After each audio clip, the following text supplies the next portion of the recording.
మంత్రులందరూ బాగుపడుతున్నారు. యాక్చువల్‌గా చెప్పాలంటే ఎవరయ్యా బాగుపడేదంటే తెలంగాణలో ఉన్నటువంటి మంత్రులు, ముఖ్యమంత్రి అన్నదమ్ములు, అన్నదమ్ముల పిల్లలు. సో, వీళ్ళు బాగుపడుతున్నారు. ఎందుకు బాగుపడుతున్నారు ఏందనేది నేను మళ్ళా మీకు జెప్తా. సో, ఇక్కడ రేవంత్ రెడ్డి గారు ఫైనాన్స్ డిపార్ట్‌మెంట్‌కి చురుకులు పెట్టిర్రంట. ఏం చురుకులు ఒకసారి చూద్దాం. మీరు మారరా? ఎన్ని సార్లు చెప్పినా ఇంతేనా?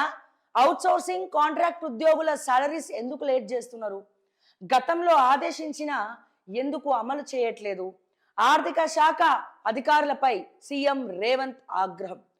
గ్రీన్ ఛానల్ ద్వారా వేతనాలు చెల్లించాలని ఆదేశం. మీరు మారరా? ఎన్నిసార్లు చెప్పినా మీ పనితీరు ఇంతేనా?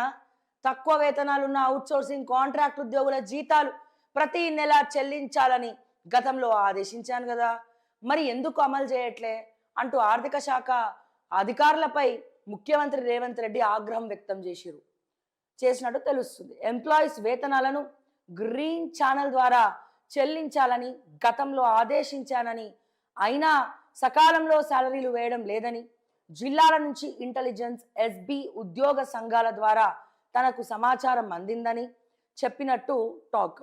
2 రోజుల క్రితం సీఎం రేవంత్ రెడ్డి ఆర్థిక శాఖ అధికారులు, సిఎస్, ఇతర శాఖల ఆఫీసర్లతో సమీక్ష నిర్వహించారట. ఈ సందర్భంగా కాంట్రాక్ట్, అవుట్సోర్సింగ్ ఉద్యోగుల వేతనాలపై చర్చ జరిగిందని, వారు సకాలంలో వేతనాలు వారికి ఇవ్వడం లేదని, ఎందుకు అందడం లేదని అధికారులను ప్రశ్నించారు.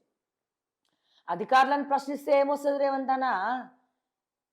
నీ జాన్ జిగ్రీ అయినటువంటి రీసెంట్ టైమ్స్లా జాన్ జిగ్రీ అయినటువంటి మీ డిప్యూటీ ముఖ్యమంత్రి, తెలంగాణ ఆర్థిక శాఖ మంత్రి బట్టి విక్రమార్కను ప్రశ్నించు.